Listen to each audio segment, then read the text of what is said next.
Hello everybody, welcome to a new episode of Sport Talk. I am your host, Evan, and today I am joined by Zach and Preston.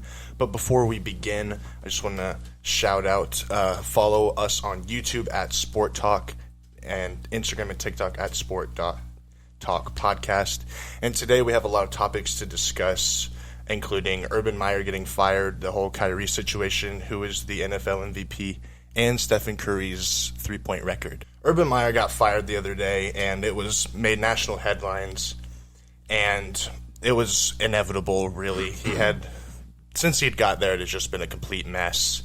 And what he did when he was there, so he hired former Iowa strength coach Chris Doyle, who was placed on leave in 2020 after he directed racist language at his players. So he was not off to a great start.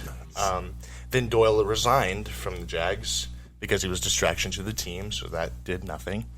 Then they agreed to try out Tim Tebow. That whole situation didn't work out, obviously. He was one of the first people cut. And then the Jags were fined $200,000, and Meyer was personally fined $100,000 after they violated the non-contact rule during OTAs. So again, losing money, not good. Then after he played the Bengals, he stayed in Ohio, and there was a video of a younger woman at an Ohio bar dancing on him, which went viral, which was also not good. And then the tensions in the locker room were really bad, and then the last straw was when former Jags kicker Josh Lambo came out and said that Meyer kicked him in the leg at practice before the team's preseason finale against the Cowboys. So all in all, his tenure at the Jags was not very good. And that raises up the question, is he the worst NFL coach of all time? I don't really know, honestly. I mean, I don't know every coach ever. I think that he is probably one of the worst. Yeah, I mean, I personally, I haven't heard of anybody doing like all of that stuff. You know, that's pretty bad. I mean, it just got out to a bad start right off the bat. I mean, the Tim Tebow thing, that was just a media stunt, really. I mean, he really stood no chance. I mean, never played tight end. That was just dumb. Yeah. I mean, the video, like, that was just retarded as well. I mean, like, that was the worst one. I mean, like, I don't like why. The first thing that I think that's wrong with that is the fact that he did not ride back to Jacksonville with the team. Mm-hmm. Like, you are the head coach of this team. You just, had a pretty bad loss, I mean, you blew a 20 lead at halftime. You're the head coach, and you don't even ride back with the team. Yeah, that's not a good look. That's not a good look at all for you as a head coach. And then, just let alone going to the, the bar like that. Like, that's just right. Just dumb, I think, I'm with you on this one. I don't know all the coaches that have ever coached, you know what I mean? Yeah. So I can't really just compare. He's got to be one of the. I mean, he's definitely up there with one of the worst. I would say ones, off the field issues, definitely one of the worst. He has to be one of the worst. I mean, just in general, honestly. Yeah. Because they weren't even winning. Well, sometimes if somebody is having like issues like this, but they're winning, they'll let it go. And he was not winning. Yeah. So, exactly. Well, it's just the short. I feel like that puts him aside from other coaches. Just like the short amount of time that he pulled all that bull crap off. Yeah, it was like an I mean, he didn't even finish a single season. Yeah, right. He played all of that. Yeah, it was 13. He lasted 13 games, and he has a laundry list of stuff that most coaches don't do in their entire careers. Yeah, I mean that's. I mean, I didn't really think he would make it, in the NFL to start out with, just because. I mean, he.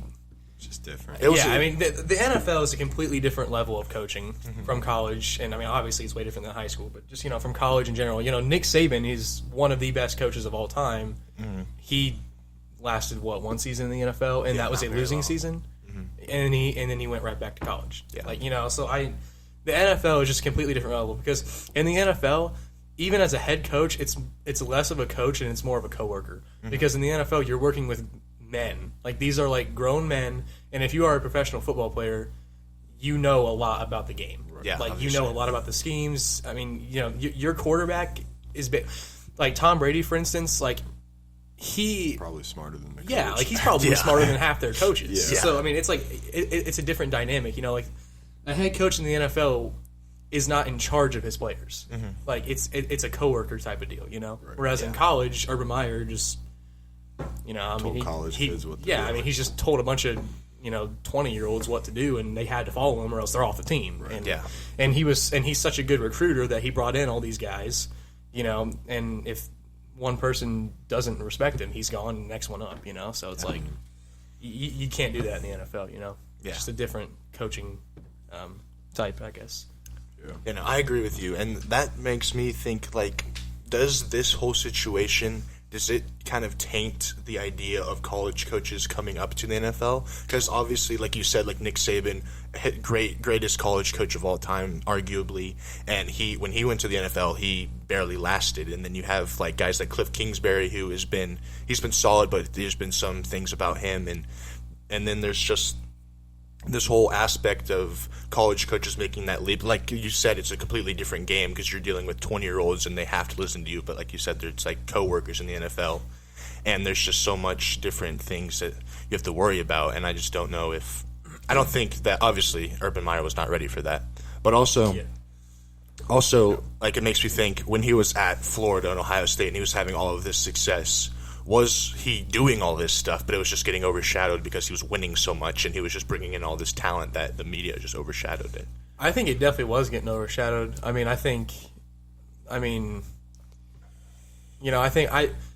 I don't know for sure because none of it's ever came to light, but I'm sure he was having some of the same problems down in Florida and even at Ohio State. I'm sure that some of this same stuff was kind of happening, just didn't come to the forefront of the media and stuff. And like you said, him winning as much as he did kind of overshadowed that. That's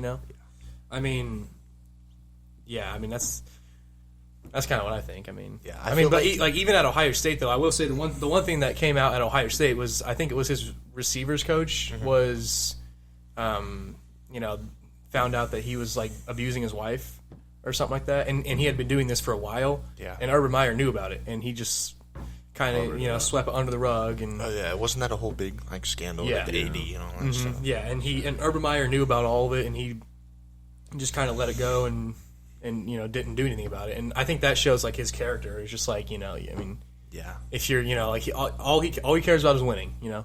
He will win at all costs. That's all it is. And like if you're not winning, you see what happens. Yeah. Because honestly, up to this point in his career, he's never had to struggle with not winning. No, he's won everywhere he's been. Bowling Green, I don't know his record, but, his first job, Bowling Green, they did all right. Utah was okay. Obviously at Florida, they won 2 national championships, one of the best college teams of all time. Came into Ohio State and another lost, arguable best college team of all lost time. like barely any games. Yeah. Won a national championship. Up until now, in his entire career, he's really never had to deal with losing. Now the Jags are 2-12. They've lost 12 games. He's never. That's something completely different for him. And now that all of this is coming to light, it's kind of like showing like, hey, this is Well, I don't know if he did stuff like that back in college, but I wouldn't be surprised if he did. And like you said, winning's kind of everything. So like, if the college knows they have a pretty good college coach, right, and they don't want anything to happen to him, I wouldn't be surprised if the college just swept it under. For sure. I think that's what happened in Ohio State with all that stuff with him abusing his wife and everything. Right. It just since he was winning in such a prestigious college, it just kind of got swept went away. Which swept is under the rug. Not a great look for Ohio State or any of the colleges. Yeah. If you're doing that like as a university, that's really not a good look for any. That's why it was such a big deal when it first came out, and that's why it led to him eventually like resigning and everything. Yeah, I think for Ohio State that was obviously definitely a good thing. I think they have clearly performed much better in the 3 years Ryan Day has been the head coach. They haven't won a championship yet, but the only thing I would say they lost is recruiting. Yeah, I think that's because that was Urban's biggest trait. Was I was going to say that's definitely one of Urban Meyer's best traits. Obviously everywhere he went, he pulled in top tier recruits. These just absolute studs. But the other thing is that like at Florida, he pulled in talent, but like these guys were just a bunch of bums. Yeah. Aaron Hernandez, what a murderer. He had a bunch of thugs. These guys are just a bunch of thugs that he's pulling in. They're talented, but so that also kind of shows like he just wants to win. I just think that this type of behavior doesn't just like randomly show up.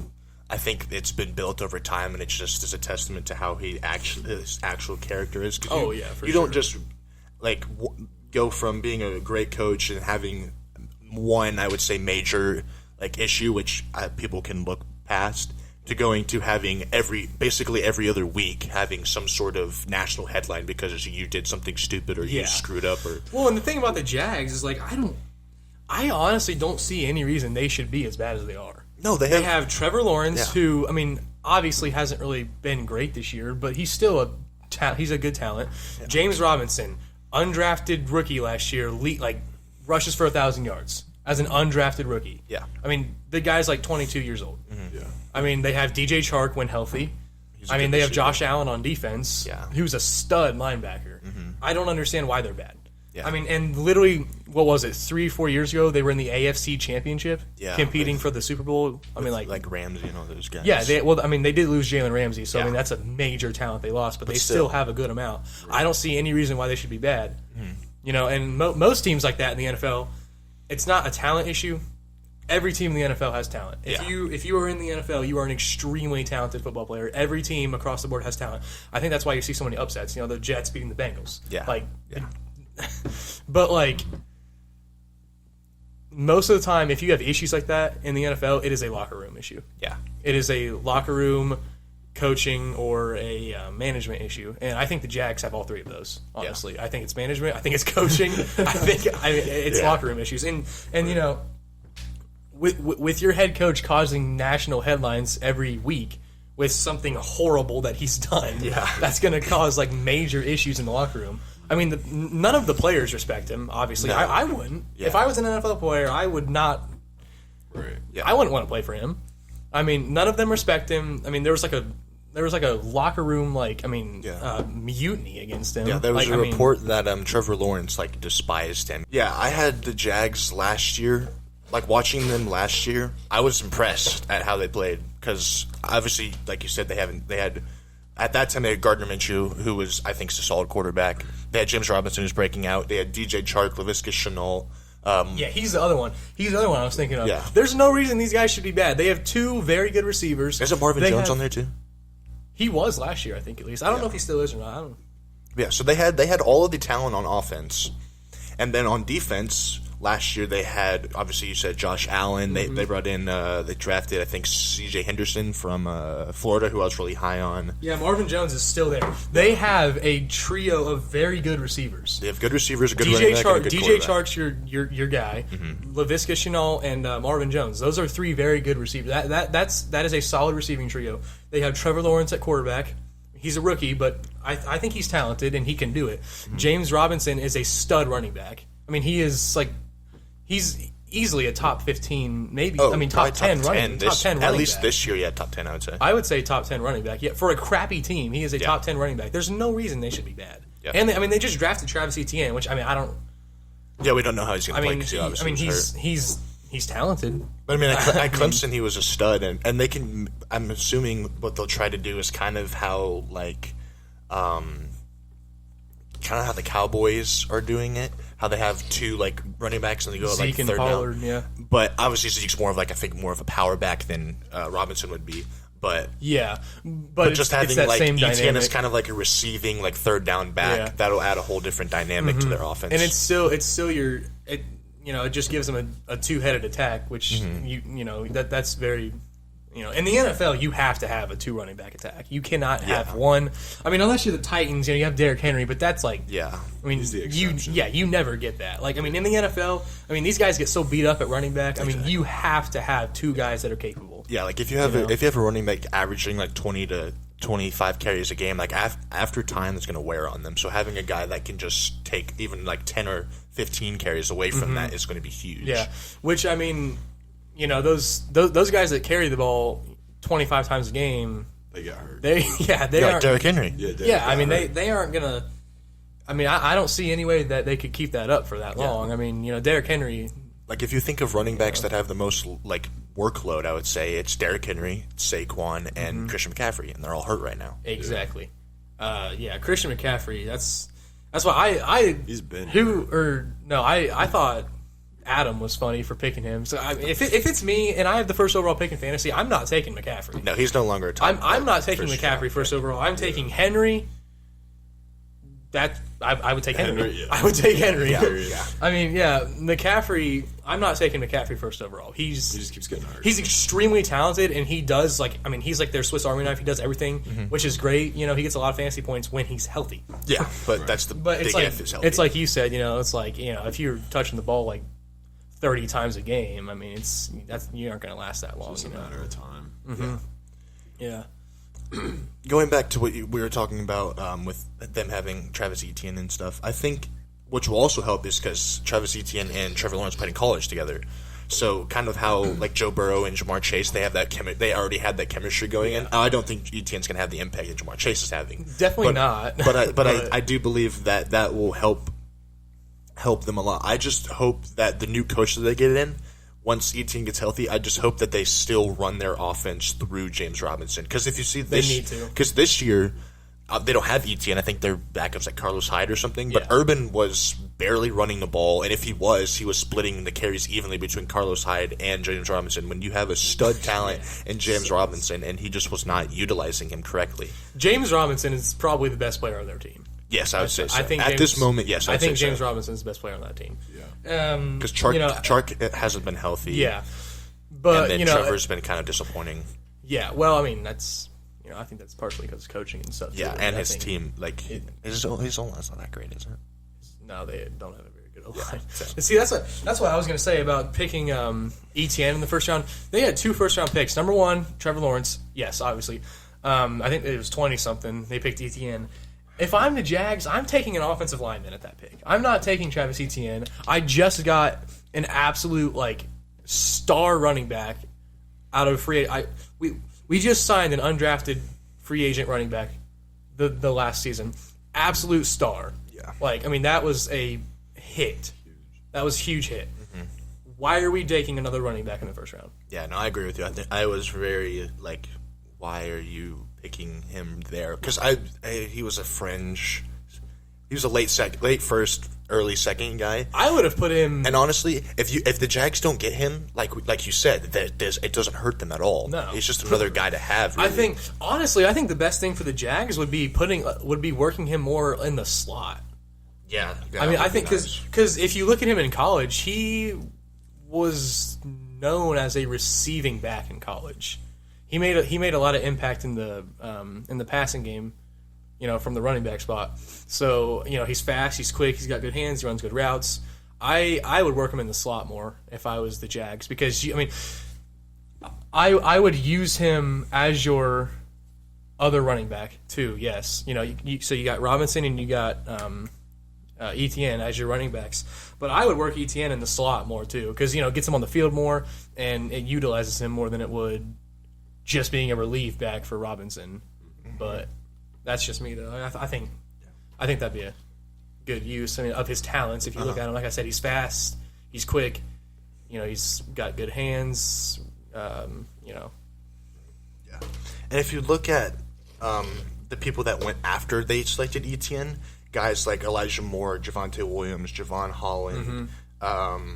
If we're doing just offensive linemen, it was Landon Dickerson, who I think don't take him, but like Tevin Jenkins, who I think is going to be a good guy for the Bears, and Liam Etchenberg for the Dolphins. That was a good pick, and even they passed on JOK, which having a stud linebacker would be nice too, because when the Jags were at their peak, they had a top 5 defense. Yeah, and I don't agree. I didn't agree with that pick. I think they definitely could have gone. Yeah, I definitely didn't agree with it either. And I think they could have. They had the first pick in the second round. He easily could have dropped 7 spots, Travis and you still would have ended up. Would not have been a first round pick if the Jags didn't take him. I don't. No, yeah, I agree with you. I think they could have took Lawrence, a lineman, and then they could take him. If they really want Etienne, they could have taken him with their first pick in the second round. Yeah, I think that would have been a better course of action for them. Yeah, I remember watching the draft and I was like, that's strange. I was kind of taken off guard by that. Yeah, me too. That was kind of a.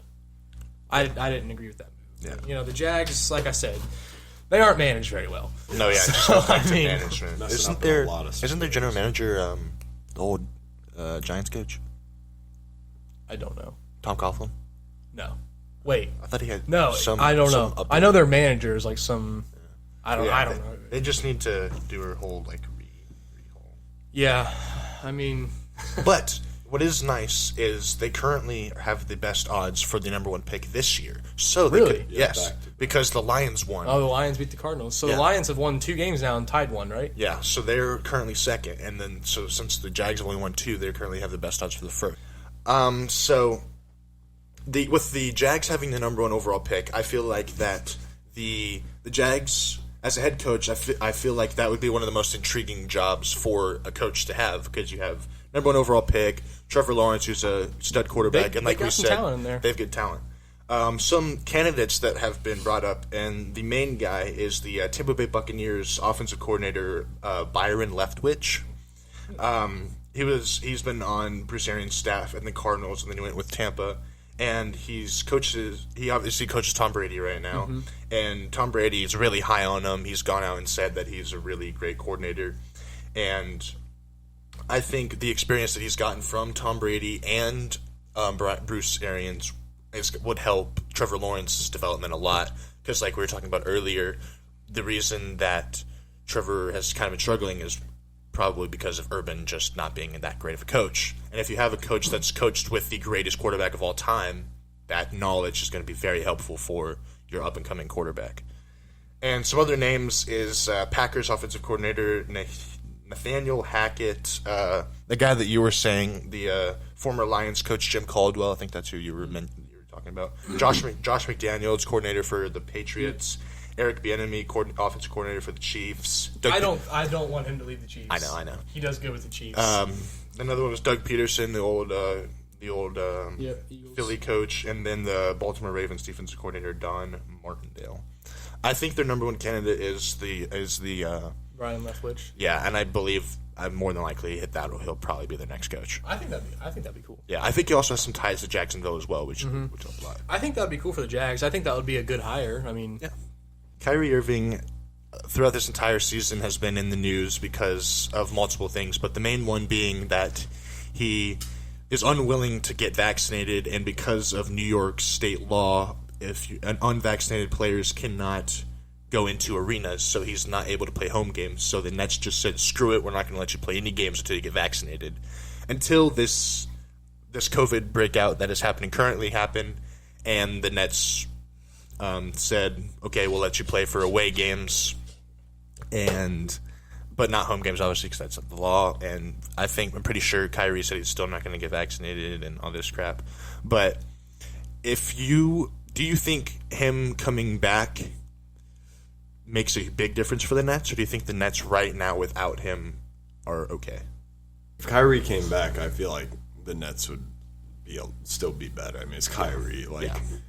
No matter how much you play through Kevin Durant, if you have Kyrie and KD on the floor, it changes the whole game, because the entire team can't guard Kevin Durant. Of course, there's still more players on the team, but it's just there's not more Kyries on the team. Yeah. So you can spread the wealth more. Right, exactly. But if you're just playing through KD the whole time, which we've obviously seen works, as he just dropped 50-something the other day. Yeah. He's leading the league in scoring. Right. Yeah. Yeah. So I mean, that obviously works, but it can only get better if you add Kyrie Irving. Yeah. I agree. Yeah. I just think, obviously, I'm sure Kyrie hasn't probably played organized basketball in a while, but I do agree with you. If Kyrie comes back, then they're obviously title favorites, and their team becomes a lot better. But there's also the point where if Kyrie comes back, then they regress a little bit, because you have those 3 stars all ball dominant, which we saw work last year. I mean, they were literally inches away from going to the NBA Finals. But I don't know, maybe James Harden and KD are just fed up with him, and they're like, you're not playing with us. So I mean, honestly, if I was them, I would be a little bit frustrated. Yeah, me too. I mean, he's not playing for his own selfish reasons. Really. Exactly. Which, I mean, I understand, not wanting to get the vaccine. I mean, I think you shouldn't have to. Yeah, but it's the rule. Yeah, it's the rule. It's the state law. Yeah, there's nothing you can do. I don't think it should be the state law, but there's nothing. But you can't do anything about that. I mean, as Kyrie, you can't do anything about that. I mean, but I mean, if he's not going to do it, I mean, I'll respect his. Yeah. I respect that, but the Nets organization, at some point you got to move on. Yeah, it has to be in their mind. Like, is this really worth it? No, it's not. I mean, yes, he's a great player, but I mean, he's not going to do it for his personal reasons, and you respect that. Both sides. It's like, hey, we can't play you unless you get this. Well, I'm not going to get it because, okay, we can't have it. That's fine. Exactly. I mean, I respect that. I respect your decision. Right. But we can't have you then. I think that's what it has to come to at some point. I don't think they can just. I mean, this whole thing of him only playing on away games, it's just dumb. Yeah, I mean, he would only play like half. Get rid of him. Half of If he's not going to get it, just part ways. Yeah. I think that's the smoothest and best thing to do. agree. I mean, Like, because I think obviously they'd get better if they got him, but it's just I don't know if it's worth it. well, it's not necessarily hurting them. They're still really good this year. Exactly. I mean, they got KD leading the league in scoring. They got Harden. But Kyrie's still like those a top two, 5 point guard. Oh, I know. Adding I'm not him is disagreeing with you helpful. at all. I mean, obviously, it probably wouldn't hurt, but those two alone could be enough to take them far in the playoffs. I mean, What would happen to Kyrie? Are other states like that? Do other states have that? not every I don't. state is I like think. that. I think it's just New York because New York has had so many issues with it since it first started that their governor or mayor or whatever said that's just going to be. I don't think. I haven't heard of any other state doing that. I think it's honestly. just New York. But if they trade him away from New York, He can't play against the Knicks. then he or can't play Nets. against the Knicks or the Nets. So that's if he gets traded traded to into the East, that's 8 games. West 4 games, and that's not as bad. But for the Nets, you have 82 games in a season, and if you're lucky, he'll play in 30 of them. Yeah, It's not worth it. Exactly. It's not worth it. And plus, trade him and see. I mean, it's Kyrie Irving. He's you a can big still get name, some top 5 value point for him. guard. You trade him, you can probably get something out of that. Yeah. I mean, I think it's better for the Nets to just trade him. It's better for both parties, honestly, because he can he can actually go play somewhere. exactly. he'll get to play more somewhere. Exactly. He'll actually get to play, and But the only reason that he is there is because Kevin Durant. And Kevin Durant is really good friends with him, so that could damage the relationship between Kevin Durant and the Nets organization. But I do agree with you that for the betterment of the team, if Kyrie says I'm not playing and I'm not going to do this, then I think you get rid of him. And if that's releasing him, then that's what you got to do. Then you do You that. can't- If that's trading him, then you do that. But I just don't want that relationship between Kevin Durant and the organization to be tainted because of Kyrie's own If I personal were in KD's reasons. position, honestly, I would probably just want him to be traded. Exactly. It's Just for the betterment of the team. Exactly. It's better for both parties. Plus, you're going to get likely get something out of Kyrie Irving. So I would say you probably get something pretty good out of it. I mean, It depends. It depends on what team's willing to take his off the field or off the court issues, stuff. Because if you date back to when he was playing in Cleveland, he didn't want to play with LeBron, so he left. Then he went to Boston. That ended up messy, and now he's in the Nets. And he's got a lot of issues. and seems he's a problem. so he at some point you're just like, do I really want this type of guy in my locker room? And now he's not even getting the vaccine, which I understand, but I'm just saying if I was him personally, just get it.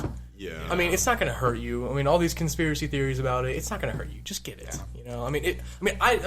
it's like your career or doing this. Which one do you put above? I wouldn't go and get it because I want to get it, but if you're in his shoes and you can't even play for your You team, can't do just your job without Yeah, it. I mean, if you cannot do the job, if you can't play your sport and you can't make millions of dollars just because you don't want to get the vaccine, just get the vaccine. You know, I mean, Or you could pull an Antonio Brown and just fake it. yeah, that's what I was gonna say. It's the same thing in the NFL. Some of these guys, they don't get it, they can't play. It's like, just get it. Yeah. I mean, it's not gonna hurt you. I mean, I understand you don't want to get it. I don't want to get it, but just get it. I don't think the government should be allowed to force you to make the decision between your job and getting something put in your Yeah, I think that's a pretty crappy decision, honestly. But you can't do anything about it. can't do though. anything about I mean, it. if that's the way it is, is it really worth never playing your sport and not making your millions of dollars just because you don't want to get a shot? Exactly. I mean, is it That's really what worth? I'm I mean, saying. Think of all the getting a work. shot that's not going to do anything to you. It's not going to do anything to you. Think of all the work. So, is it really worth it? I mean, think of all the work he put in, before he got to the NBA. Exactly. And then, all the work All the he work was he's put going to in throw the- that away. Yeah. just because you don't want to get a shot, that probably isn't going to do anything. Like 30, is he like 33, 32? There's got to be something right around there. He It's spent a majority of his life training to be in the NBA, Yeah. and he's had success in the NBA. He's really good. But I feel like at this point, if he were to retire right now, his legacy would be the off-the-court issues. He would not be known. he has an extremely good potential right now to make the NBA Oh, Finals. this is the best chance he's had to make the NBA Finals since he played with LeBron. That's what I'm saying. And he's gonna. And I guarantee you, eventually, or I don't know, They'll but get one. They have to. Eventually, he's gonna not. Eventually, I think that he'll give into it. I don't know, but I think he will. But then he just looks back and throws these 2 seasons away that are his best chance. Yeah, yeah. I think he's making a mistake not getting it. But I mean, I don't know his personal reasons for not getting it, so I really don't know. But I'm just saying, like from a fan standpoint, it's like, dude, it's annoying. I mean, this vaccine, it's not going to do anything. I mean, people still get COVID after they had it. People get it without it. Yeah. I mean, the vaccine really. I mean, it's not going to do anything. Just get it. Plus, it sucks. Like if your favorite player is Kyrie Irving and you finally get tickets to go to a Nets game, and then the guy's just not even there because he just doesn't want to deal with that stuff. Just because he has off the court issues, you're like, oh, this is frustrating, Yeah. And it's hurting both sides because I mean, I don't know. I just think that is really weird. Like them signing him on to play only away games, like that is just weird. Yeah, that's why they were just like, I'm just not going to mess with this. I mean, I honestly think it's best to just part ways for both parties involved. Part ways. Yeah, as much talent as you're losing, you're gaining. Like I'm sure you're gaining like some peace around the organization. Yeah, like I'm sure it's having an effect on the locker room, just like opening their phone and just seeing all this stuff about their teammate who they probably like. But it's just it's hurting both. It's hurting both people involved, both parties involved. It's not doing good for any of them. It also hurts like the team dynamic because it's like your teammate, like you want to be there for them and you play for them, and your teammate is not playing for you because he just doesn't want to. Well, imagine you lose a game by like 2 or 3 points, and then you see like all-star Kyrie Irving's locker empty over there. Exactly. If Kyrie was there, like that would be locker room problems. For me, I think it's best to just get. If you just have a guy not showing up and like a massive piece of your team, you're just like, bro, what are you doing? Yeah, exactly. I understand what you're saying. Like, oh, they're losing a top 5 point guard talent. Yes, but look what they already have. Yes, you already have. It's not going to affect them that much. It's not like some crap team with one good player and this one good player isn't playing. It's like, oh yeah, that would probably hurt them. But no, they have freaking KD and James Harden. Yeah, those two. They already have like a super team. Yeah. So I mean, but with Kyrie, they're obviously obviously definitely title favorites. Obviously, they would be better with him. But if he's causing all these issues, just don't even bother. You already have a good team. The reward for letting him go is much higher than the reward of the situation they're currently in. Yeah, I agree. The NFL MVP race is a real tight one, and a lot of people have been talking about it lately. And it's very controversial, I think, because I'll get into it in just a second. But this report came out with their like odds to who's going to win the MVP in their eyes, and currently they have Aaron Rodgers at number 1, Brady 2, Stafford 3, Jonathan Taylor 4, and Patrick Mahomes 5. What do you guys think of that list, and who would be your MVP this season? Well, the first thought that comes to mind on this is Jonathan Taylor should probably be first. That's what I was thinking. This guy is on a tear. Yes, he's having an unbelievable season. Legitimately the most valuable player on that team. See, that's what I was thinking. It's like, I was thinking about the MVP, and I'm like, okay. I mean, yeah, maybe Tom Brady.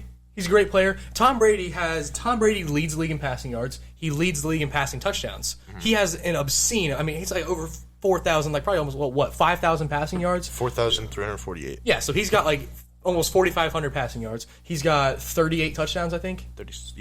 Yeah, 38. 36. So that is a obscene amount of yards and a lot of touchdowns. But like, what I'm thinking is, if you take Brady away from the Buccaneers, they would be below average, not terrible, but they would not be great, obviously. Yeah.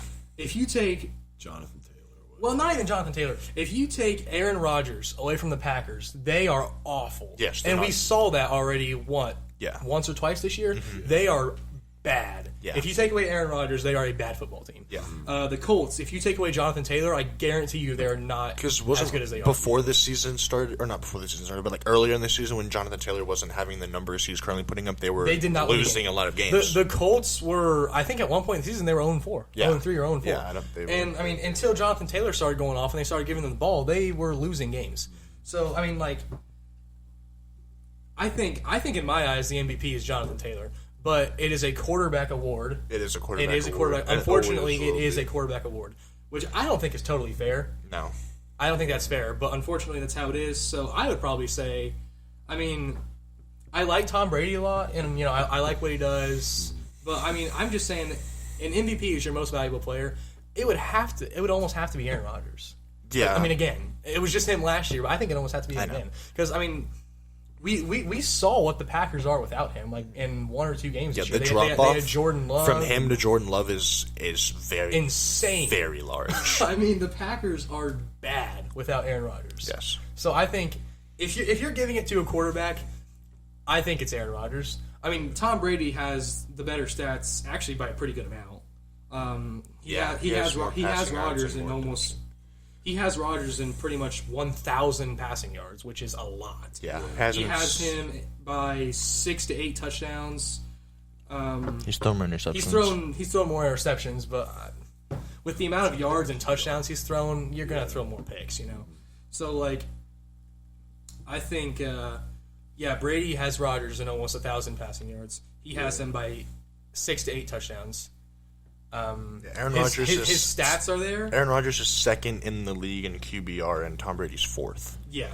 So, Aaron Rodgers is more proficient, obviously, because it's showing here. He's completion rating 68 compared to Brady's. I mean, it's not that much of a difference. It's a 1%. But I mean, that's still. I mean, also, if you think about it, the receivers and the people that Tom Brady is throwing to are a lot better than the people that.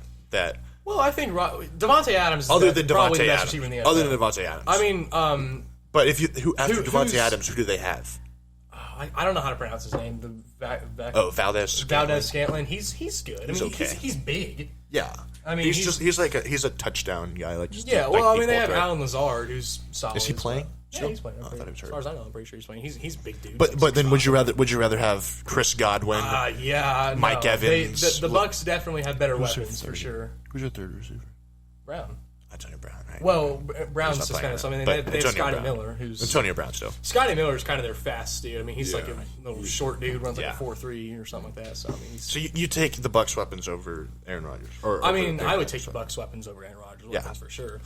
So, I mean, that has something to play in it because that's just what I'm thinking. I mean, I think they might give it to Tom Brady just because of his. I mean, his stats are pretty good. I mean, those are pretty flashy stats. So I think they might give it to him, and I'm okay with that. I mean, Tom Brady is. He'd be probably the oldest MVP ever, right? He's 44. I'd say so. I mean, Tom Brady is probably the best. I mean, he is probably the best quarterback to ever play football. Yeah. So I mean, I'm not going to complain about them giving him the MVP. Yeah. I just think, however, this year it probably should.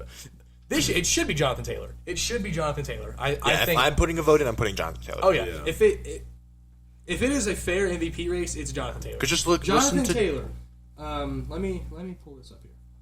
Jonathan Taylor, 270 attempts, 1,518 yards. That is first in the NFL. Yeah. 17 rushing touchdowns, first in the NFL. He is averaging 5.6 yards every time he carries the ball. That is fifth in the NFL.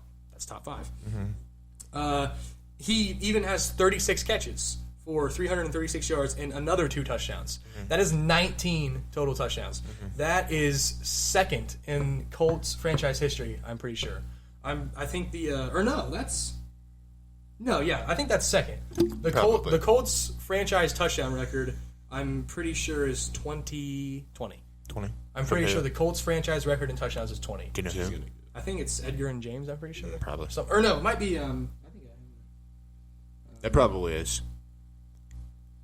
That's who I think. No, it's Lenny Moore. Lenny Moore. I mean, he played back in like the 60s. So, I'm surprised it's not the other guy.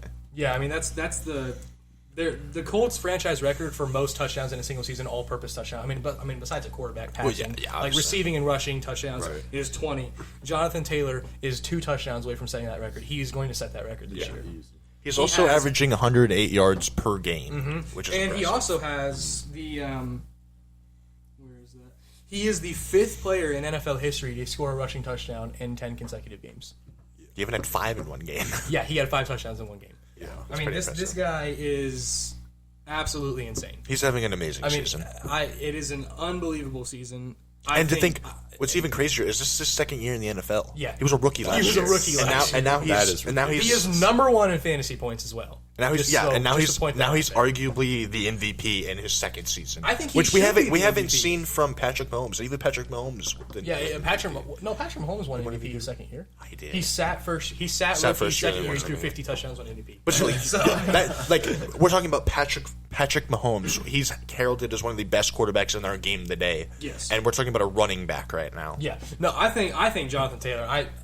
He's the MVP. I Yes, think he's I would MVP. agree. I mean, these stats are insane. What do you think about Jonathan Taylor having the same odds as Patrick Mahomes? Yeah, That's kinda him, Matthew good. Stafford, and Patrick Mahomes all have plus 1,000 odds.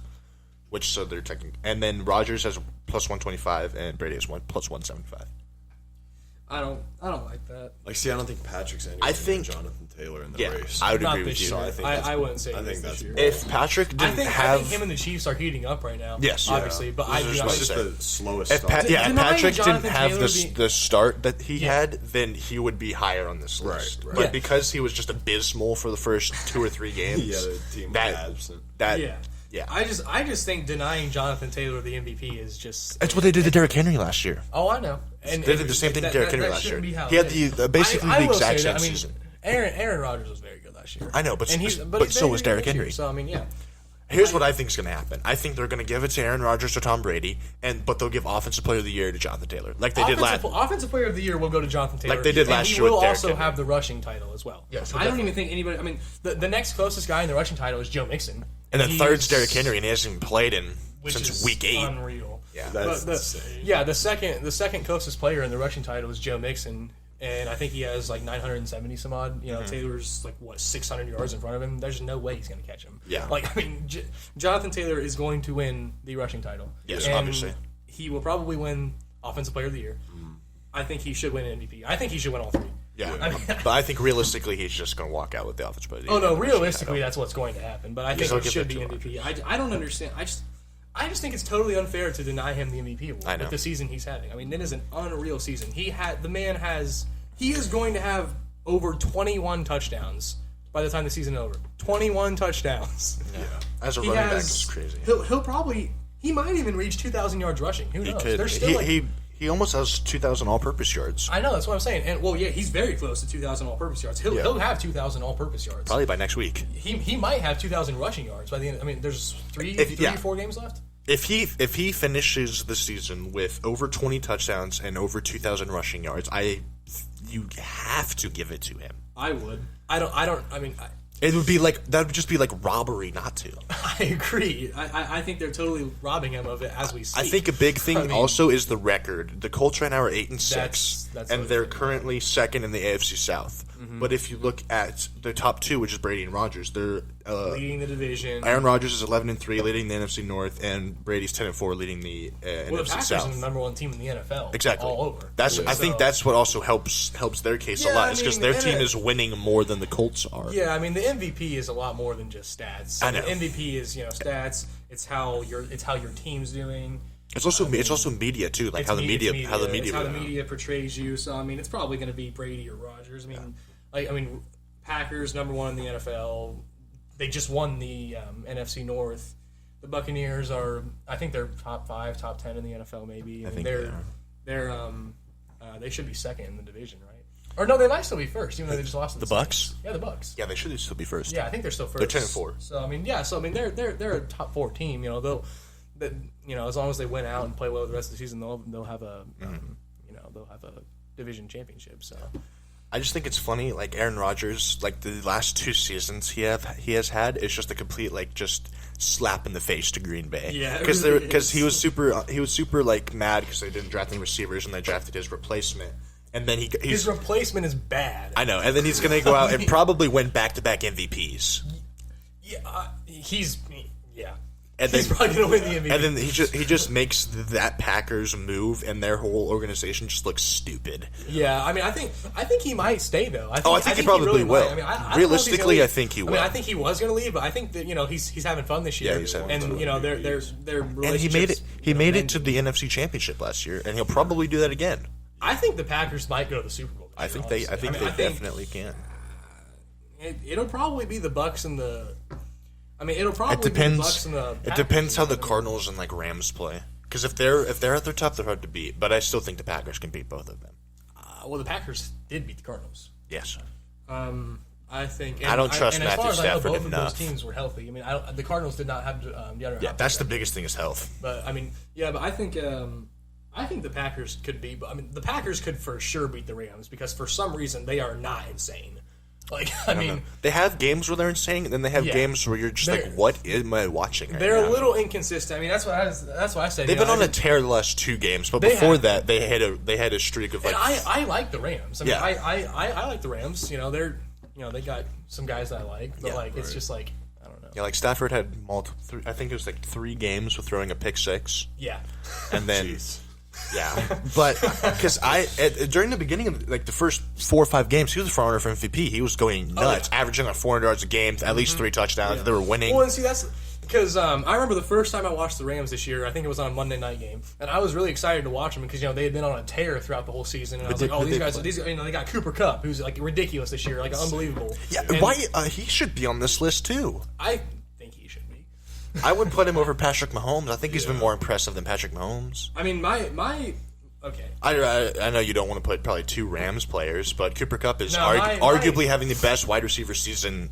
I would put Cooper Kupp over Matthew Stafford. Yeah, I would too. But no, like I was saying though, I was excited to watch him play, and I watched them play on Monday night, and they sucked. Who'd they play? I can't remember. It was a while ago. They sucked. Didn't they play the Bucks and he had and he went off against the Bucks?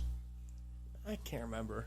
I can't remember honestly. But I know I know there were 3 times they had primetime games and I watched them and they sucked all 3. So I'm like, what? I mean, like they're a little bit inconsistent, but they've picked it up now. They're playing very well now. So, but back to Cooper Kupp though. My MVP, if it was me, I would have Rodgers, Brady, Taylor, Kupp, and Mahomes, and or would you put Stafford?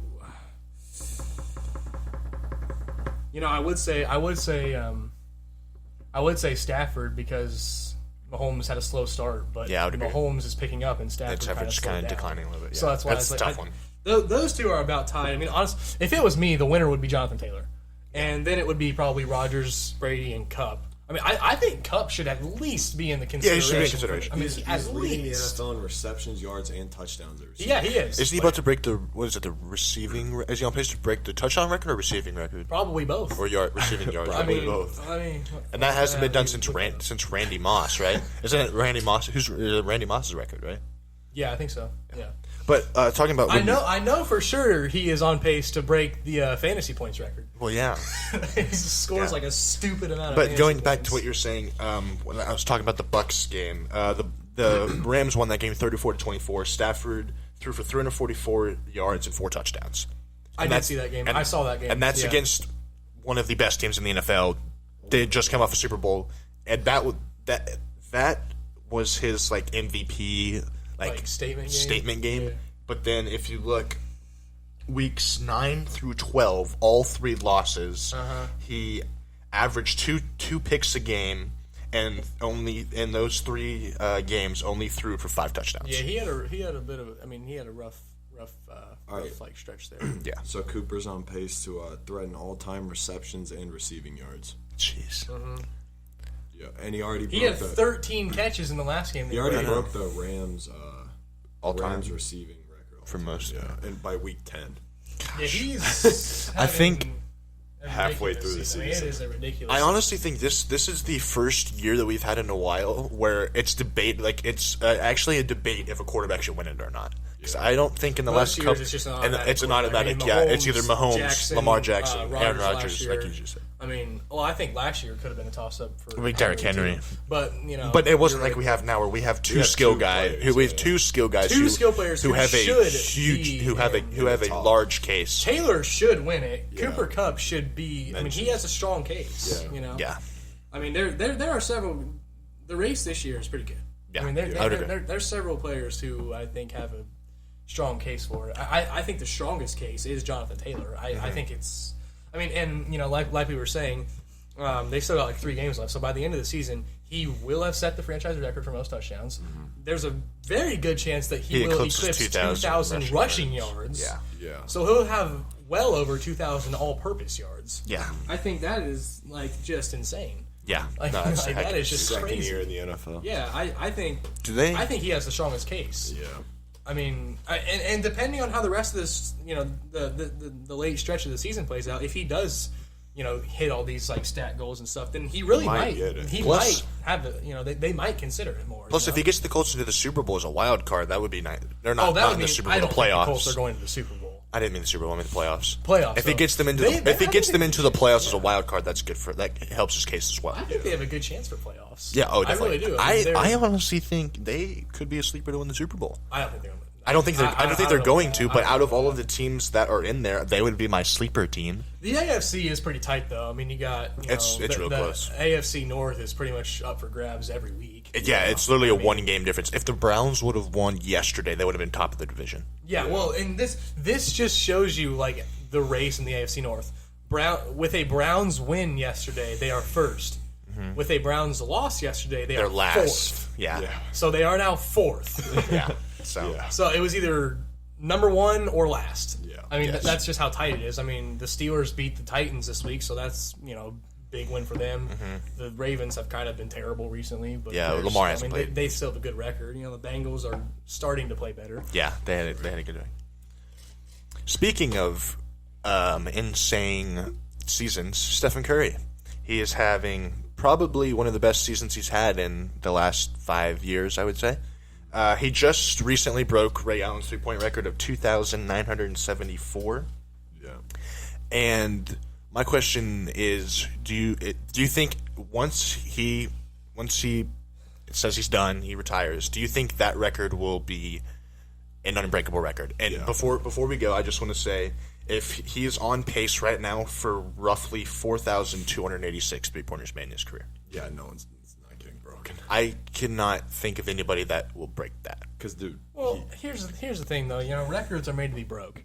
I mean, but here's the thing about Stephen Curry. The reason that that record's going to be so untouchable is he just constantly keeps breaking his own three-point record. No, I'm not disagreeing. Like he is the best shooter of all time. Oh yes, I mean he is no debate about it. Insane. Yeah. I mean, like what he can do is just, unbelievable. But what I'm saying is, people thought that when Ray Allen set the record too, people are like, "Oh, this guy's a great shooter," Yeah. And then comes along Curry, like 20 years later, and look at him, and people are saying Curry's record is unbreakable, and I mean. It seems like it. Yes, but records are made to be broken. At some point in the NBA, at some point, someone is going to come along and probably break that record. Right. But at some point. I do think... It is a insane record. I mean, it is unbelievable. It's crazy. But, I'm just saying, every record's made to be broken. Right. At some point, someone's going to come along and break this. I mean, they have to at some point. I do think... I've never seen an unbreakable record. Yeah. I do think that it is... Something to look at is the amount of threes that he takes a game, plus how many he makes is at a high rate. And then people are saying maybe Trae Young can break it, but I don't think Trae Young. I know. There's no one in the NBA right now that will break it. I would agree. But I don't think no one that currently plays will break it. Yeah. I don't think at the age of 33 Curry is going to be good for another. He's going to be a high level shooter for another 4 years. Yeah, he's not even close to being. I don't think he's going to. I mean, he's going to set the record this year, and it's just going to keep getting better and better. I don't think anybody coming up or in the NBA currently are going to have the amount of longevity that he has had shooting wise. If he's 37, I saw somebody said Curry when he's old is going to be basically Seth Curry, just a spotter. Just a spotter. I was thinking. Exactly. So automatically that adds more. Kind of how Ray Allen was at the end of his career. Right. That adds more to it. Yeah. And I just don't think he doesn't have to be an athlete. Exactly.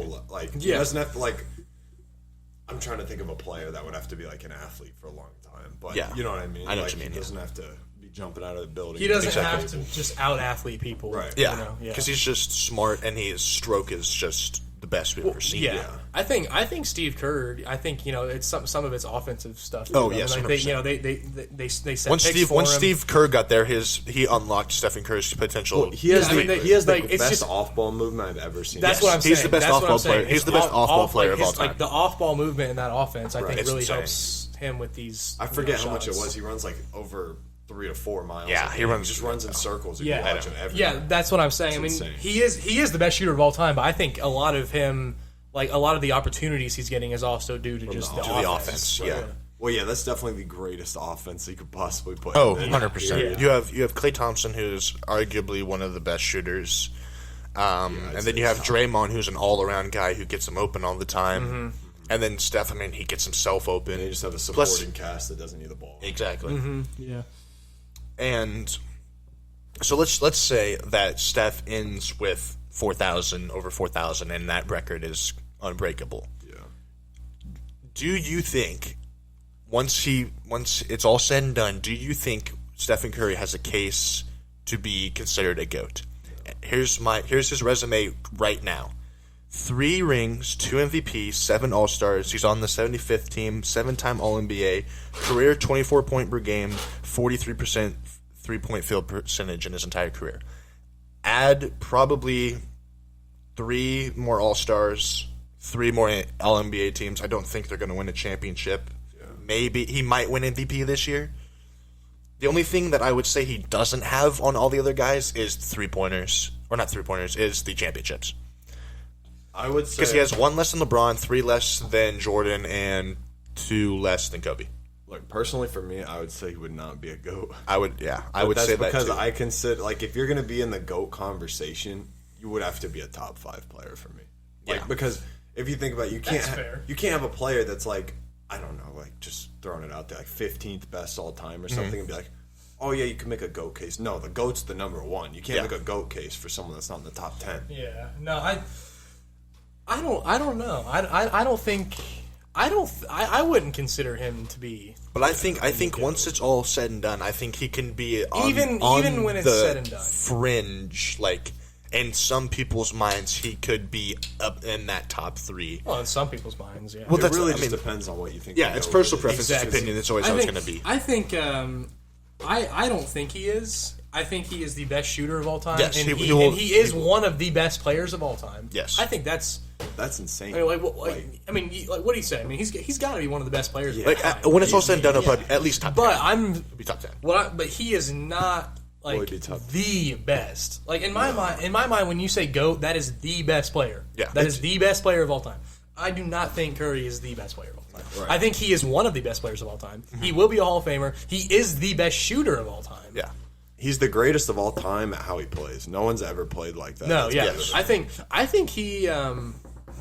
think he will be in the top 10. Yeah. I think once of it's all all said, time top 10. players, he will be in the top 10. But I do not think he will compete for the best basketball player ever. Yeah. I would agree. You think he'll pass Magic? Magic? Or did he already pass Magic? I don't think he has yet, but I think you can make a very, very solid case that he's the greatest point guard of all time. Yeah, I think by the end of his I career... think I would say that. I think can he is convince the best me. point guard of all time. You can easily convince me that to put him over Magic. I Yeah. can easily be convinced because if you think about it, when Curry completely Curry changed revolutionized- the game. Yeah, he revolutionized the game. He changed the game of basketball. Yeah, now I mean, everybody like the 3-point percentage and the amount of attempts since that 2015 season where he It's kind of went up insane. is gone up tremendously. Yeah. And then you have guys And like it's Trey not- Young who like literally grew up his favorite player Steph Curry. He they modeled his grew game up after Steph Curry. watching and, like you said, trying to model their game after. Which granted people did with Magic and all those Right. guys. It's But different though because like I feel like Curry's style of basketball was much different than Yes. than the Curry norm inspired- of basketball. I feel like Curry inspired much more of a younger generation. He did. Because that style of basketball is not going anywhere. Like, No. as you see, like, kids playing and stuff, like, you just shoot threes. Like, that's Yeah, all they people chuck do. it. Yeah. I mean, like, and now that might not be the that best. might not be good. That might not but be the best that's where like style of basketball's basketball. going. Yeah. But like, I mean, like, well, I don't know. I think it might be interesting, you know, with how Curry changed the NBA and how it kind of has went to like more of a just chuck it type of game and stuff like that. I think it'll be kind of interesting if you get, and I think the Bucks kind of are like that a little bit. If you get a team in there that has like some nasty like big guys, Right. Yeah. you know, like guys if the Warriors- that aren't great shooters, but they are nasty and they are like big and strong in the post and they're Yeah, I mean, they won the athletic. finals. Yeah. If- Like they are big, strong, tall, like athletic guys. Yeah. Like that can shoot, you know, moderate field goals and are good in the post, but not great 3-point shooters. Mm-hmm. I think it'd be interesting to see if you get a team like that. You know, like the Yeah. Bucks. You know, because the Bucks have like a I mean, they got some guys that can shoot threes too. Yeah, right? obviously. They're a balanced team, I would say. So that's what I'm saying. I think it's interesting if you get a team like that. In the age of basketball, where everybody just Harden just you get used dribble to, all over the place and chuck it. You get used to seeing the same thing. Exactly. Yeah. It's just something different.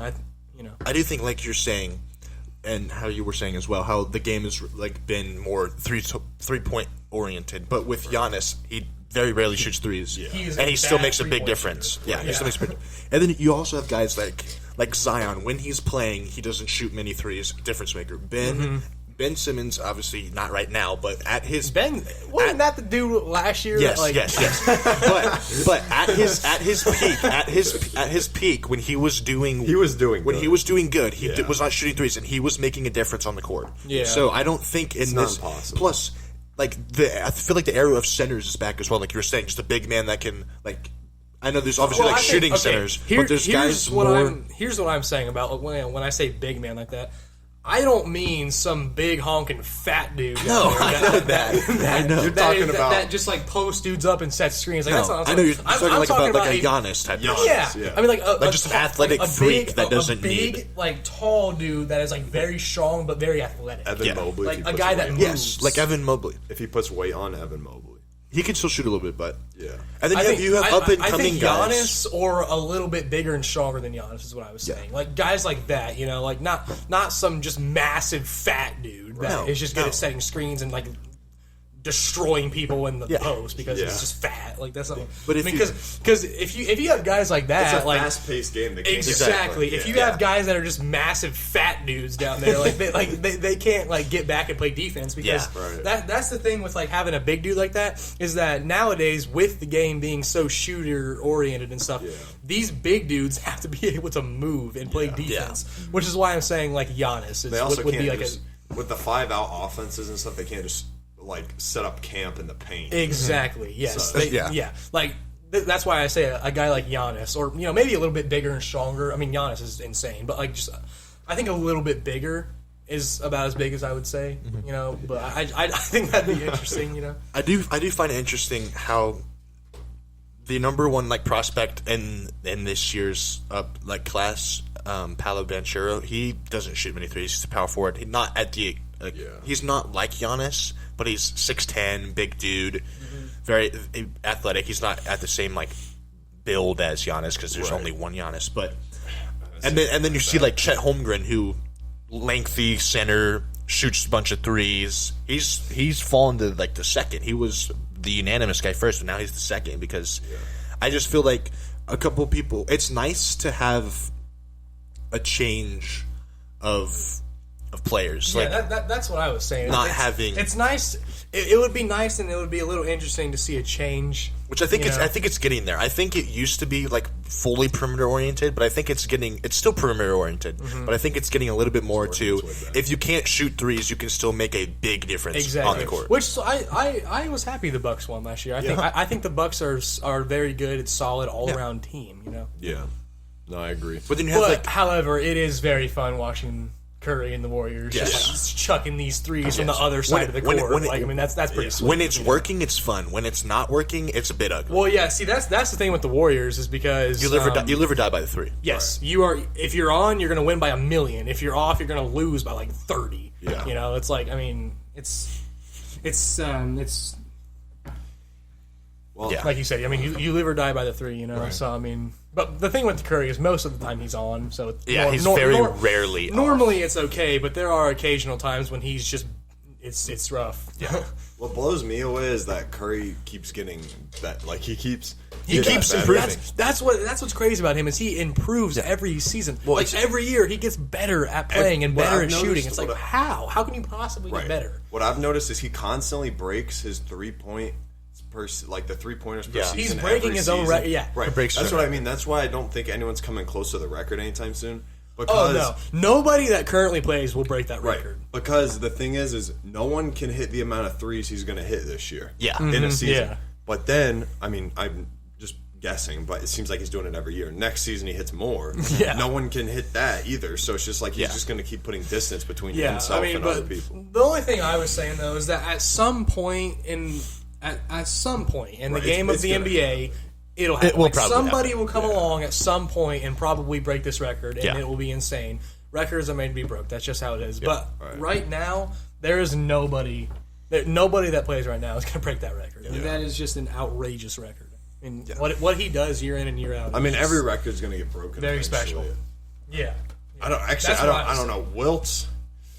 I don't know. I don't know if anyone will score The 100. 100-point? Yeah, Yeah. I don't think Well, I think it'll I be mean, hey, quite a. Kobe came. Kobe came 80, 80 close. was it 82? 81. 80, 81. 81. Yeah. I think it'll be quite a while until somebody touches Curry's record. It'll be Yeah. quite a Yes, while, yeah. but at some point, it's Thing bound to though is happen if you're at some gonna point. with Curry's longevity and the amount, like, he still has more to go. I feel Exactly. like you would have to almost be drafted as a rookie and immediately be Immediately come in and- recognized. yeah, right? yeah. Like immediately be recognized as What- like, all right. at this some dude's point, insane. somebody will probably do that. I'm sure it will happen. I mean, because what I was saying was is just like with Ray Allen, when he was playing and setting all these records and stuff, everybody thought the same thing. Like, oh, Right. nobody's going to break this. Curry comes along 20 years later or whatever, and he's dude doing the from same Davidson thing. comes along Exactly. and So it's destroys. like. Yeah. Or like with Michael Jordan, when he was playing, it was like, this dude is just insane. Nobody's going to ever be as good as him. Well, now you have LeBron. Yeah. Yeah. And people argue he's just as good, if not better. So Yeah, it seems like it basketball happens, players you know? are just evolving. Yes. Well, it happens in every sport. It's like when Joe Montana was considered the GOAT, it's like nobody's ever going to touch him. Brady comes along and now he's the GOAT. I mean, it happens in every sport. People are only getting better at sports because, Exactly. if you think about it, like, dude, back in the day, you would see like a couple college dunks every now and then, and now like your It's average like a average lot, middle yeah. school, high school game is like 360 windmills. Like, Yeah. you look on Yeah, Instagram, yeah. you're like, what is this, bro? I know it's the stuff that some of these guys can do in high school basketball is just insane. Yeah. I mean, it's just unreal. Yeah. I mean, Going back on what you're saying, how Steph, he improves every season. Looking at his 2014 season, which is when he first was an All-Star, he averaged 24 points. 2015 season, 24 points. 2016, 30. 17, 25. 18, 26. 19, 27. And then last 20, he was hurt. 21, 32, and this year, 27.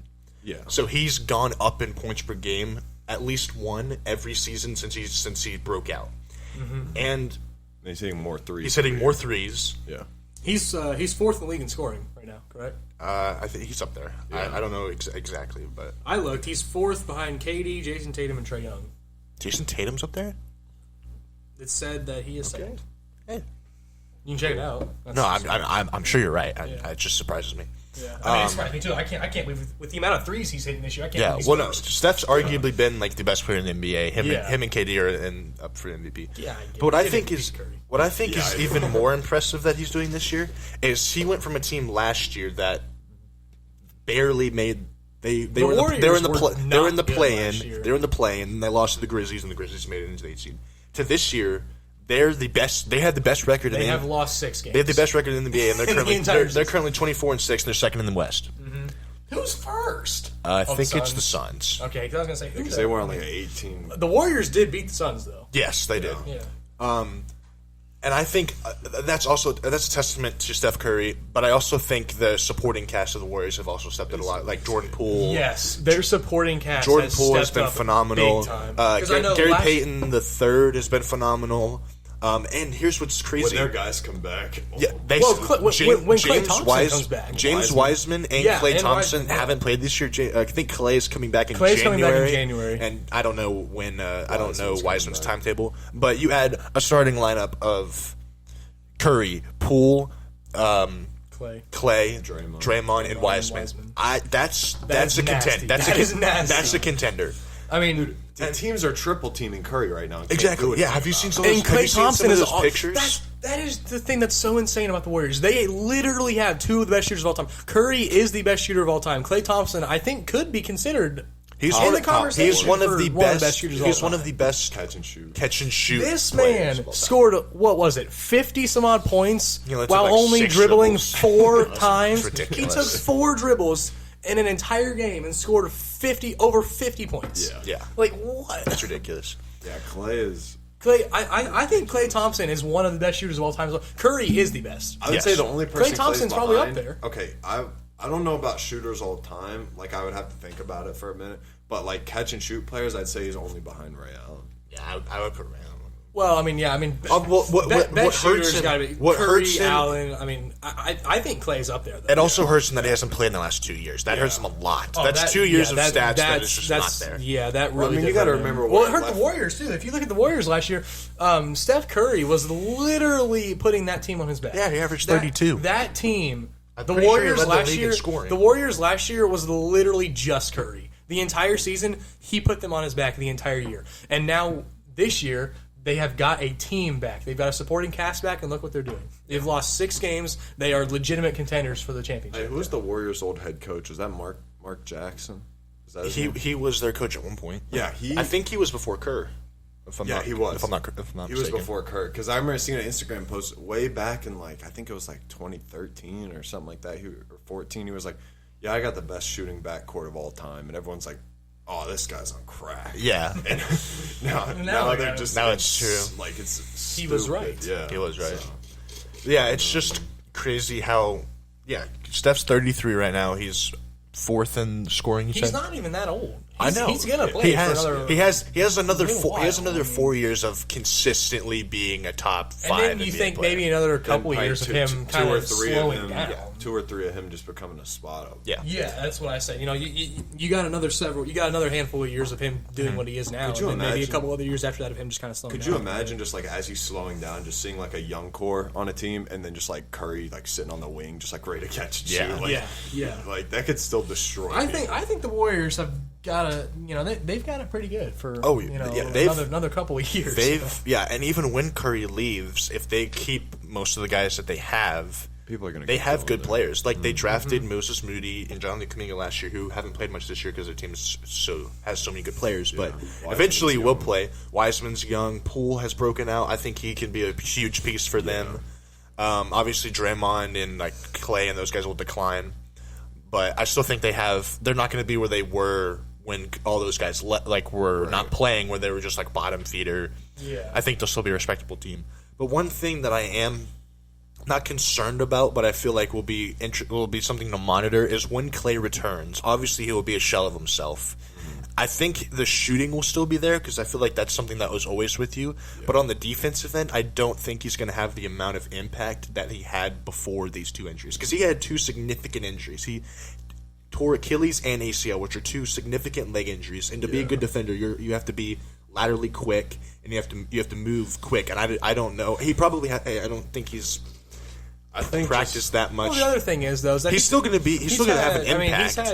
He hasn't played for 2 years. Exactly. I'm sure it's going to be a slow start for him, but once he gets it'll be a slow start. Once he gets rolling, I think he'll be all right. Once he gets rolling, he'll be fine. But defensively, he was a god. Yes, I just don't want people to expect that instantly he'll be right where he left off. So he might fall. Well, yeah, of course it's going to take a while for him to come back. He hasn't played a basketball game in 2 years. Yes. It's going to take a little while for him to get back to what he was, but I think he can. Mm-hmm. Thank God for Clay's sake that he didn't happen to be a slashing play style. Yeah, and, if he was like a Tracy McGrady type player, he'd be done. Yeah, I think he has the best play style for the injuries he sustained. Exactly. I don't think offensively he's not going to get impacted by that. To be he'll still be able to. I just fear on the defense. Produce. Yeah.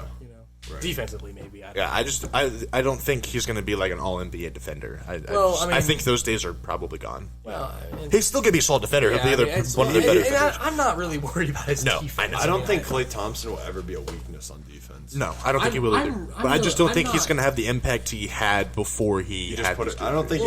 The impact that he had and is probably going to continue to have on the offense. Yes, that's far not outweighs what he's going to do on defense. Exactly. I'm not concerned about his defense. What also helps is Steph Curry's his defense as well. He's no longer a crappy defender. He's actually a solid defender. Mm-hmm. So even having Klay not as a all NBA defender, your backcourt can still defend people's best players and give them a run for their money. Well, and most of the time the Warriors, the amount of points the Warriors score, it's tough. Tough to even keep up with them in general. If you can just slow the other team down a little bit. Klay Thompson used to be the guy you stick on their best player every time. And I think what about Draymond? Yeah, but we're talking best guard.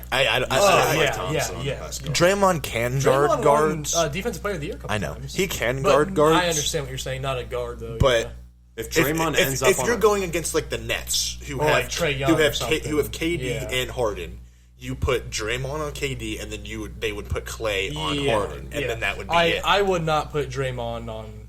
I see what you're saying. Like, I wouldn't put him on like a Trae Young or anything like that. Yeah, because when Clay was healthy, they were a top defensive team, and I feel like they've kind of lost that a little bit.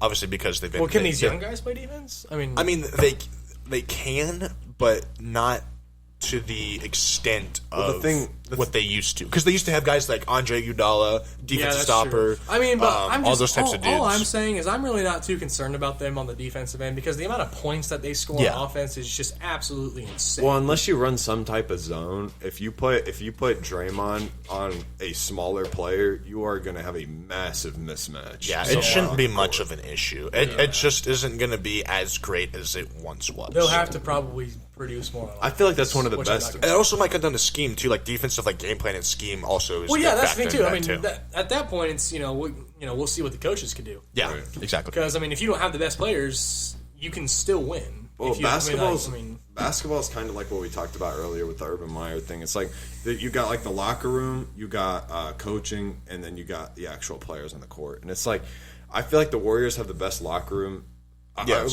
Not the best. Okay, coach. but you can, like locker room. They have like an insane locker room presence, and then they have a male love playing together. Right, and like all their stars, like love Steve Kerr. Like they're like basically just friends. The atmosphere and at Golden State is very high. Yeah. They have a good atmosphere. Yeah. So I think that contributes a lot to them. Plus, I honestly wouldn't be surprised if in the next couple of years they make a big trade and trade some of their young dudes for another star that's upset. Yeah. Like potentially like they trade Wiseman and a couple dudes for Karl Anthony Towns, helps them out on the big man. I don't see what would be wrong with keeping these young guys. No, there's nothing wrong with keeping them. But I'm just saying, like, I mean, if you're drafting these guys, I mean, yeah. But like, if let's say, I understand it's a little bit different in basketball, because I'm obviously I think more about football. Yeah. But I mean, so it's a little bit different. But the way I think, if you are drafting these are guys that you are going to develop, and they will turn into superstars. But we have for your team. You want these guys to play for you. You want them to. Right. We have seen before. So drafting people just to trade them is It's risky. Yeah, I think you build your team through the draft. Yes, but we have seen that work where you accumulate young players and then you flip them for a star. Yeah, it helps you a lot. And I guess it's in basketball that's more acceptable because it's easier in basketball. It seems like the Warriors have consistently kind of they've hit on most of their the Warriors hit well in their draft. So they drafted Curry. They drafted Clay, right? What they seem to do, they drafted these guys. I mean, those are the two best players. They drafted both of them. Yes. What they seem to do though is they seem to sacrifice younger talent and get the win now mentality consistently. Which is what I'm a little iffy on. But here's the thing: if let's say they make it to the Western Conference Finals this year and then they end up losing, if you are the general manager, do you go out and trade your Wiseman, Moody, and Kuminga who didn't play for you this season? I would. Do you trade those three guys for a cat-like player, or if they're not playing, then yes. well, they will play. Wiseman's injured, and the other two are just rookies. Yeah. But do you believe if they make the Western Conference Finals that the general manager would be like, okay, we were just one piece away, right? And that they would be willing. I think if it's me, I'm gonna give it a little bit, another season or two. But here's the thing: you don't have another. If Curry and Clay and Draymond are not getting any younger. They're getting up there in age. So their window to win a championship, in my eyes, is realistically about 4 years. Okay, but here's the thing, even then, it's a small chance. So do you try to capitalize on that now and then just bank on kind of how they did with AD? Like they traded all their young dudes for AD, and then once LeBron leaves, they're going to bank on AD to be their star player. Do you do something like that, but with a different type of player? If they get like a young-ish superstar, like Karl Anthony Towns, 26, 27. Yeah, I mean, if they bring in a guy like that that could be the cornerstone of their team for several more years, then I could see it. Yes, but in my opinion, I'm thinking this whole win now mentality. It might work now, but in a couple of years, you're going to be terrible. Yeah, but are you... You traded away all your young talent for guys that are established superstars that are older. When you win now, in a couple of years when they're done, you have nothing. It's like the Lakers. Are you willing to give up your future to win? Yeah, they have no one to win. That's one, what I'm saying. To win That's one what or I'm two saying. rings. Yeah. That's what I'm saying. It's like you have nothing after these guys are gone. Like, are you trying? But you want a championship, right? Do you cost your future, which you could potentially fix, Or do you just say, we're going to get the best team that we can out on the floor and just win a championship and just say that we're champions? Because it's the same thing that the Lakers did. The Lakers, they traded away Ingram and all their young dudes for Anthony Davis, who was he was young, he still is, and proven superstar. And then he got there instantly. They won a championship. Now you look at it now. Maybe you would not do the trade. I would still probably do it, but you think now, if AD lives up to what he's supposed to be, when LeBron leaves, you still have that cornerstone guy. Yeah, I think that. And then you can just build around that. I think that would be okay. But you just have to make sure, because with AD, there's questions if he's actually that guy. So you just have to make sure. I think it's a risk. It's a huge risk.